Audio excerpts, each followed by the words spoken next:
என்னையா லூஸ் மாதிரி பேசிட்டு இருக்கீங்க? கல்வித்துறை அமைச்சரா இருக்கிறதுக்கு டபுள் டிகிரி படிச்சிருக்கணுமா?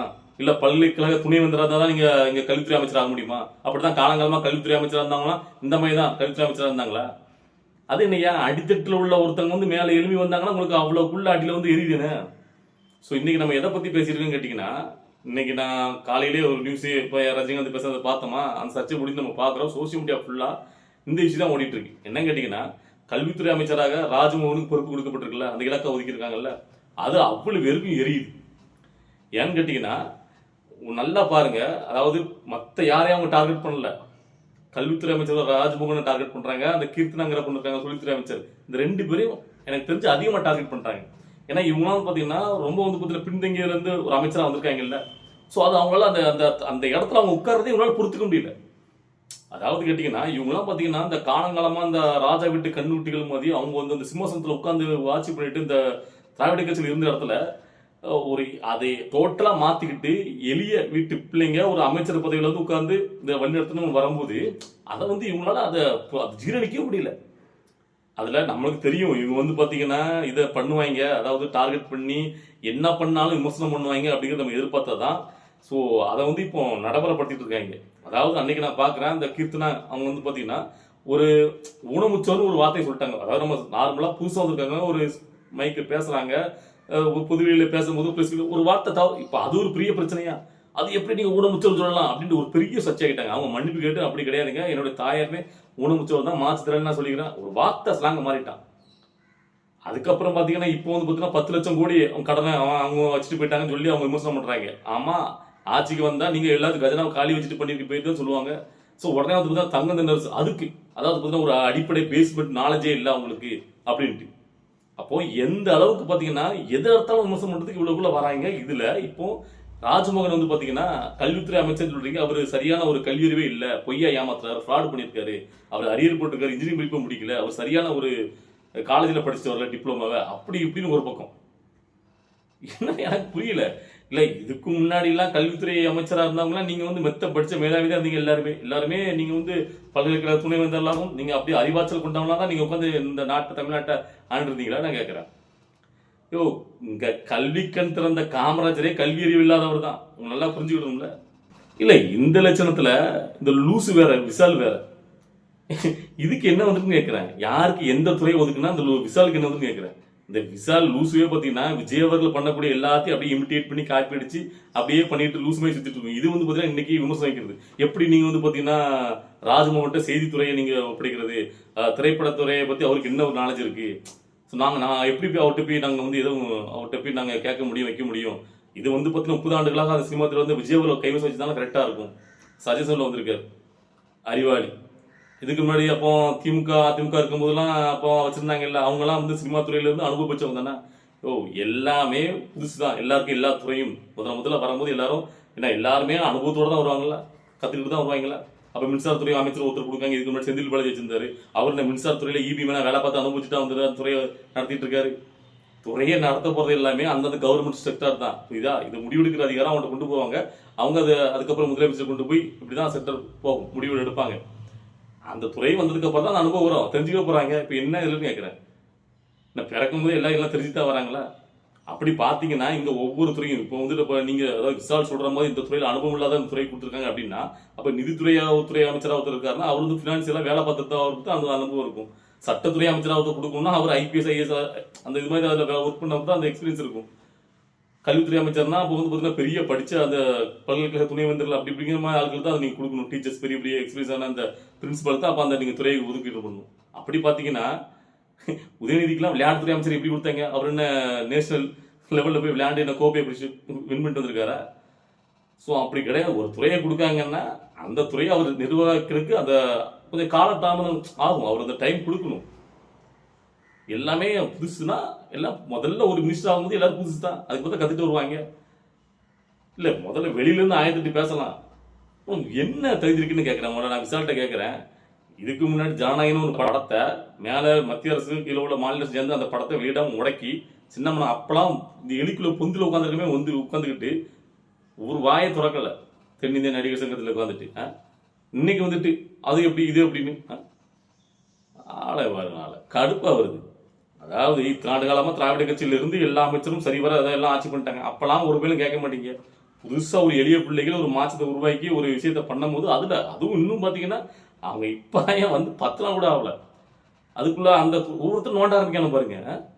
அப்ப இவங்களோட எண்ணம் என்ன கேட்டீங்கன்னா மக்களிடையே கொண்டு நெகட்டிவிட்டியை பரப்பணும். நான் ஆரம்பத்தை சொல்லியிருப்பேன்.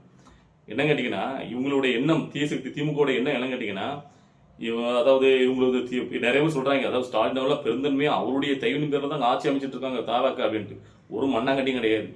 இவங்க வந்து ஆட்சி இவங்க வந்து அந்த இது ஆதரவு கொடுக்கலன்னா கவுந்துட்டு வச்சுக்கலாம், அப்புறம் வந்துட்டு ஆளுநர் கைக்கு போயிட்டு திருப்பி இடைத்தேர்தல் வரும். அப்போ மக்கள்லாம் பயங்கர ஒரு ஆதரவு கொடுப்பாங்க தாவாக்கு. இன்னும் கோவத்தில் இருப்பாங்க, விஜய் உள்ள நீங்க முதலமைச்சர் ஆக்கலையே நாங்கள் ஓட்டு போட்டு அப்படிங்கிற கோவத்தில் எல்லாருமே குத்து குத்துனாலும் 200க்கு மேலே சீட்டு 234 234 கூட வந்துடும். ஸோ அதுக்கப்புறம் நான் அதிமுகலாம் நீங்க அவ்வளோதான் சொல்லி முடிஞ்சுன்னு நினச்சிக்கலாம். ஸோ அதனால பயத்தில் நம்ம இப்போ வந்து இடத்துல வரக்கூடாது. நம்ம இவங்ககிட்ட வந்து இந்த காசு கொடுத்து ஓட்டு வாங்குறதுக்கு பைசாவும் இல்லை, தீர்ந்து போச்சு. அதனால இப்போ தேர்தல் வரக்கூடாது, அவங்களுக்கு மக்கள் ஆதரவு பெருசாக இருக்கு. ஏன்னா இதுக்கு முன்னாடி விஜயோடைய பலம் என்ன அப்படின்ட்டு இவங்கெல்லாம் தெரியாது, கொஞ்சம் அசால்ட்டாக ஹேண்டில் பண்ணிட்டாங்க. இப்போ பலம் என்னன்னு தெரிஞ்சு போச்சு. அதனால இப்போ இவங்களோட என்ன கேட்டீங்கன்னா அவருடைய இமேஜை காலி பண்ணணும். அவங்க வந்து பார்த்தீங்கன்னா இந்த முதலமைச்சருக்கு அவர் தகுதி கிடையாது, அவங்களுடைய அமைச்சர்கள் உள்ளவங்களாம் அதுக்கு வந்து சரிபட தகுதி இல்லாதவங்க. சும்மா மக்கள் பார்த்தீங்கன்னா ஏதோ புல்ட்டா மக்களை ஓட்டு போயிட்டாங்க, ஒரு மாயஜால ஓட்டு அப்படின்னு உட்காந்துக்கிட்டு இவங்க எல்லாம் விமர்சனம் பண்ணிக்கிட்டு அதுக்கேற்ற மாதிரி அவங்களை டார்கெட் பண்ணி அடிக்காங்க. ஒவ்வொருத்தரும் பேசுற வார்த்தைகளை வச்சுக்கிட்டு இவங்க இப்படி பேசிட்டாங்க. அதாவது பேசிக்காக அவங்க நாலேஜே இல்லை பாருங்க. அது இவர் எப்படி பண்றாரு, இவர் கல்வித்துறை அமைச்சர், இவர் வந்து போய் சொல்லி அந்த டிகிரியா வாங்கிக்கிறது, அது பித்தலாட்டம் பண்றாரு, அப்படி இப்படின்னு ஒவ்வொரு குச்சாட்டுகள் அடிக்கிட்டே இருக்காங்க. ஸோ இதுக்கெல்லாம் இப்போ தீர்வு என்ன அப்படின்னு கேட்டிங்கன்னா நான் என்ன சொல்லுவேன் கேட்டிங்கன்னா இவங்களுக்கு நம்ம வந்து பார்த்தீங்கன்னா இவங்களுக்கு விளக்கம் கொடுக்கறது முக்கியமா இல்லையா, ரெண்டாவது பட்சம் மக்கள்கிட்ட உண்மையை கொண்டு போய் சேர்க்கணும். அப்படின்னா தமிழக வெற்றி கழகம் சார்பாக ஒரு ஊடகம் ரொம்ப ரொம்ப தேவை. அதாவது ஊடகங்கிறது சோசியல் மீடியாவில் நாம ஆதரவாக பேசுகிறோம், நிறைய பேர் ஆதரவாக பேசுகிறாங்க, இதுவும் தேவை. சப்போர்ட்டுங்கிறது அதிகமாக இன்னும் தேவை. இன்னும் நிறைய பேர் வந்து பேசணும், இருக்கிறவங்களுக்கு இன்னும் ஹைப் பண்ணி அவங்க வந்து பார்த்தீங்கன்னா அதுக்கு சப்போர்ட் பண்ணணும். அது ஒரு பக்கம் இருக்கட்டும். ஆனால் மெயினானது டிவி சேனல். ஒரு தனியாக வந்து பார்த்தீங்கன்னா தமிழக வெற்றி கழகத்துக்கே பார்த்தீங்கன்னா ஒரு டிவி சேனல் ரொம்ப ரொம்ப அவசியமானது. இப்போ அது இல்லாதனால இவங்க பண்ணக்கூடிய விஷயங்கள் எதுவுமே வெளியில் நம்ம பார்க்க முடியல. பொதுமக்கள் எல்லா மக்களுமே இந்த போனை வச்சுக்கிட்டு சோசியல் மீடியால பார்த்துட்டு சொல்ல முடியாது. மெயினா அதாவது டெய்லி அதாவது என்னென்ன பண்ணிட்டு இருக்காரு, ஏன்னா நிறைய விஷயங்கள் பண்றாரு முதலமைச்சர் விஜய் அவர்கள் மக்களுக்கு. அதை எல்லாமே டெய்லி அப்டேட் ஆகிட்டே இருக்கணும், ஒரு டிவியில சேனல்ல ஓடிக்கிட்டே இருக்கணும், நம்ம அதை பார்த்து தெரிஞ்சுக்கணும். இப்போ எப்படி பார்க்க முடியும், நியூஸ் சேனலே வச்சுட்டு பார்த்துட்டு இருக்க முடியும். நியூஸ் சேனல்ல அவன் சில நேரம் தான் சில விஷயங்கள் மட்டும் முக்கியமான விஷயத்தை மட்டும் தான் காட்டுறான், அதெல்லாம் காட்ட மாட்டேங்க. நம்ம அப்போ யூடியூப் இதுல நம்ம பார்த்து தெரிஞ்சுக்க வேண்டியிருக்கு. இதே மாதிரி தான் சோசியல் மீடியா யூஸ் அது மூலியமா தான் கன்வே பண்ணிட்டு இருக்க தவிர ஒரு டிவி சேனல்ல இல்லாதனால மக்கள்கிட்ட போய் சேர மாட்டேங்கிற இந்த எதிரிகள் வந்து பாத்தீங்கன்னா இப்போ கூட பாருங்களேன். இப்போ மு.க. ஸ்டாலின் அவர்கள் இப்போ வந்து பாத்தீங்கன்னா ஆட்சியில எல்லாம் தோத்து போயிட்டார். இருந்தாலும் அவரை டெய்லி அவர் முகத்தை காட்டி அவங்க வந்து பாத்தீங்கன்னா அவங்க சேனல்ல ஃபுல்லாவே அவர் இதை சொன்னார், அவர் அதை சொன்னார், அப்படி எப்படின்னு போட்டுட்டு இருக்காங்க. ஆனா இங்க ஆட்சியில உட்காந்துட்டு இருக்கோம், நாம வந்து பாத்தீங்கன்னா நம்ம சைடு இருக்கிற பாசிட்டிவிட்டா மக்கள்கிட்ட கொண்டு போய் சேர்க்கணும், நம்ம என்னென்ன பண்ணிட்டு இருக்கோம், டெய்லி அவர் ஒரு அறிவு போடுறாரு, ஒரு நல்லது பண்றாரு. ஸோ இப்போ கூட பாருங்க, அதாவது ஒரு வழக்கில் இருக்கக்கூடிய ஒரு ரவுடிக்கு சாதகமாக செயல்பட்டாங்கன்னு சொல்லிட்டு 3 போலீஸ்காரங்க வந்து பார்த்தீங்கன்னா சஸ்பெண்ட் பண்ணியிருக்காங்க. அன்னைக்கு தான் பார்த்தீங்கன்னா கள்ளச்சந்தையில் நடக்கக்கூடிய அந்த மது விற்பனை தடுக்க தவறிதான் ஒருத்தர் சஸ்பெண்ட். இப்போ வெள்ளைக்காளி அப்படிங்கிற ஒரு ரவுடி வந்து பார்த்தீங்கன்னா கைது அந்த வழக்கில் தான் இருக்காரு, அவர் கைதுல தான் இருக்காரு. அவர் வந்து கூட்டு போகும்போது கூட்டு வரும்போது அவருக்கு சாதகமாக நடந்துக்கிட்டாங்க அப்படின்ட்டு 3 போலீஸ்காரங்க மேலே சஸ்பெண்ட். ஸோ இந்த அளவுக்கு அதிரடியாக நிறைய விஷயங்களை பண்ணிட்டே இருக்காரு, நிறைய நேரம் நல்ல விஷயங்களை பண்றாரு. ஸோ முத்துக்காலமைக்கெல்லாம் பார்த்தீங்கன்னா அவர் வேண்டுகோள் வச்சு அன்னைக்கு ஈவினிங் அவருடைய மனைவிக்கு பார்த்தீங்கன்னா அவர் வந்து அவ்வளோக்குள்ள உதவி பண்ணியிருக்காரு முதலமைச்சர். ஸோ இந்த மாதிரி எல்லா விஷயங்களும் ஒரு ஊடகம் வச்சு டெய்லி அவரை பற்றி நடக்கிற விஷயங்களை அப்டேட் பண்ணுறது மக்கள்கிட்ட போய் சேரும். இவங்க வந்து திருச்சி விடுற விஷயம்லாம் இல்லை அப்படின்னு சொல்றது சோசியல் மீடியா சொல்லிக்கலாம். ஆனால் நல்ல விஷயங்களை கொண்டு போய் சேர்க்கறது ரொம்ப முக்கியமானது இல்லை. எந்த விஷயமும் பார்த்தீங்கன்னா மக்கள்கிட்ட எல்லா பாமர மக்கள்கிட்டையும் ஒரு நல்ல விஷயங்கள் போய் சேரணும் அப்படின்னா கண்டிப்பா ஒரு ஊடகம் ரொம்ப அவசியமானது. எல்லாருமே ஊடகத்தை வச்சிருக்காங்க, ஜெயிக்கிறதுக்கு முன்னாடியே ரொம்ப அவசியம் தான். ஆனால் நம்ம ஜெயிச்சிட்டோம், அதுக்கப்புறம் நம்ம ஜெயிச்சிட்டோம், அது இல்லாமலே நம்ம ஜெயிச்சிட்டோம், இதுக்கப்புறம் என்ன அப்படின்னு நினைக்கக்கூடாது.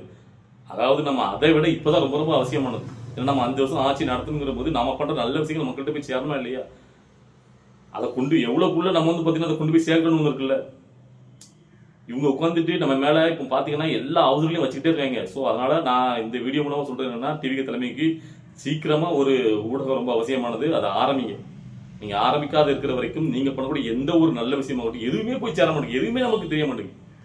நியூஸ் சேனல்ல மட்டுமே நம்ம பார்த்து தெரிஞ்சுக்கணும். அது எப்படி அவங்க முக்கியமா அதுலயும் பார்த்தீங்கன்னா காசு கொடுத்து அவங்க முக்கியமான எதிரிகள் தீயசக்திகளுடைய அந்த விஷயங்களை மெயினா எல்லாத்தையும் காட்டிட்டு தமிழை வச்சுக்கிறது அப்பப்போ ஏதாவது முக்கியமான 2 பாயிண்ட் மட்டும் காட்டுறாங்க. ஸோ நிறைய விஷயங்கள் மக்களுக்கு தெரிய மாட்டேங்குது. அதே மாதிரி ஒவ்வொரு அமைச்சரும் போய்கிட்டு இறங்கி வேலை பார்க்குறாங்க. அதாவது கவர்மெண்ட் ஹாஸ்பிட்டல் போய் பார்க்குறாங்க, பஸ் ஸ்டாண்டில் போய் அந்த பாத்ரூம்லாம் சரியில்லைன்னு எல்லாத்தையும் ரோடு போடுறாங்க. இப்படி எல்லா விஷயமும் இறங்கி இறங்கி நம்மளுடைய அமைச்சர்கள் பார்த்தீங்கன்னா ஸ்டார்ட் பண்ணி இன்னும் பார்த்தீங்கன்னா ஒரு 2 நாள் கூட ஆகலை, அதுக்குள்ளே அவ்வளோக்குள்ளே இறங்கி போய் எல்லாம் வேலையை பார்க்குறாங்க. ஆனால் அதெல்லாம் பார்த்தீங்கன்னா இந்த ஊடகம் பெருசாகவே காட்ட மாட்டேங்குது எந்த ஊடகமும். அதாவது நம்முடைய தமிழ் வச்சு களத்தில் உள்ள முதலமைச்சர் செயல்பாடுகளும் அமைச்சருடைய செயல்பாடுகளும் பொதுமக்களுக்கு போய் சேர மாட்டேங்குது. இந்த நியூஸ் பேப்பர் பெருசாக கொண்டு போய் சேர்க்க மாட்டாங்க. ஸோ அப்படிங்கும்போது நம்மளுக்குன்னு ஒரு சேனல் இருந்தால் தான் மக்கள் எல்லாரும் அதை பார்த்து தெரிஞ்சுடுவாங்க. இப்போ நம்ம ஒரு விஷயம் அந்த சேனலில் ஓட விட்டா போதும், இப்போ என்ன நடந்துட்டு இருக்கு, என்ன அறிவிச்சிருக்காங்க, இன்னைக்கு என்ன திட்டம் வெளியாக இருக்கு அப்படின்னு எல்லாமே மக்களுக்கு ஈஸியாக கன்வே ஆகும். பாமர மக்களும் தெரிஞ்சு விடுவாங்க. எல்லாருமே சோசியல் மீடியாவை மட்டுமே பார்த்து தெரிஞ்சுக்க மாட்டாங்கல்ல. ஸோ அதனால என்னுடைய ஒரு வேண்டுகோள், இதை தயவு செஞ்சு நீங்கள் சீக்கிரம் பண்ணாதான் நல்லது. நான் சொல்கிறேன், தமிழை வச்சுக்கிறது ரொம்ப ரொம்ப அவசியமானது.